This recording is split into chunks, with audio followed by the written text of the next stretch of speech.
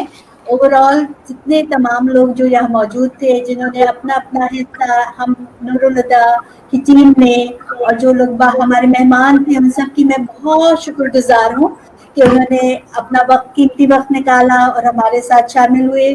ہمارے ٹیم کے جو اناؤنسرز تھے اور خاص طور پہ سمد صاحب آپ سب کا بہت بہت شکریہ. آخر میں نور الہدیٰ کا ایک پیغام ہے جو میں آپ سب تک پہنچانا چاہتی ہوں. یہ پیغام تمام بچوں نوجوانوں اور بڑی عمر کے لوگوں کے لیے شامل ہے کہ آپ جو گزر گیا وہ گزر گیا. اب آپ ہی نے سب کچھ کرنا ہے اور آپ نے طوفانوں سے لڑنا ہے. آپ نے آگے بڑھنا ہے اپنے وطن کے لیے اور یوں ہی ڈٹے رہنا ہے, یوں ہی محنت کرنا ہے. یقین کیجیے آپ بہت کچھ کر سکتے ہیں, ہمیں آپ پہ یقین ہے. آپ اپنے حصے کا کام کرتے رہیں اور آگے بڑھتے رہیں پاکستان کے لیے, اس کی بقا کے لیے, اور اسی یقین کے ساتھ قدم ملا کے آگے بڑھتے رہیں. آج کی شام آپ سب لوگوں کے نام ہے. نور الہدیٰ کا آپ سب کو سلام اور آپ کے لیے بہترین نیک تمنائیں آگے بڑھنے کے لیے. شکریہ بہت بہت آپ سب کا. Thank you very much, thank you very much ma'am, thank you so مچ.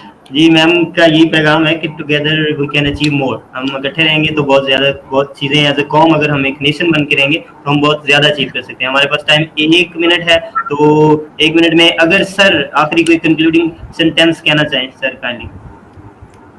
کس سے مخاطب ہیں؟ سر آپ ہی سر ہے, باقی سمجھ ہے.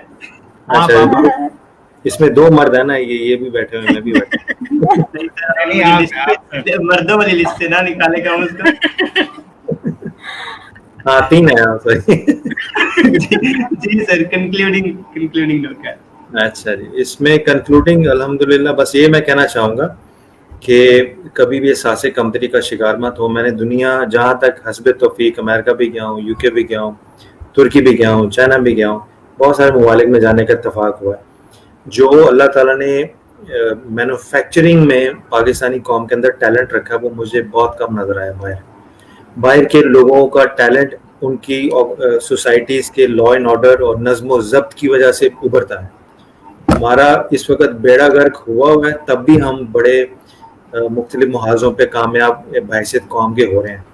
تو جس دن ہماری لوڈ شیڈنگ کراچی میں ختم ہوگی یا باقی معاملات ٹھیک ہو گئے, تو جب ہمارے پاس ایک بہتر نظام ہوگا سوسائٹی کا جس میں اریٹیشن نہیں ہوگی, بجلی پراپر ہوگی, یعنی سروائیول جو چیزیں چاہیے ہوتی ہیں اگر وہ مناسب طریقے سے ملیں تو ہماری قوم, تو پھر ہماری قوم کی سپیڈ دیکھیے گا. پھر تو ہماری قوم میں اللہ تعالیٰ نے یعنی مینوفیکچرنگلی آپ کہہ لیجئے پاکستانی قوم کے اندر اتنا ٹیلنٹ رکھا ہوا ہے کہ یہاں لوگ, آپ کسی فقیر سے بھی بات کریں تو اس کے اندر بھی اتنا پولیٹیکل شعور ہے کہ جس کی انتہا کوئی نہیں. تو شاید اسی وجہ سے پوری اسلامک ورلڈ میں فرسٹ اٹامک پاور ہم بنے.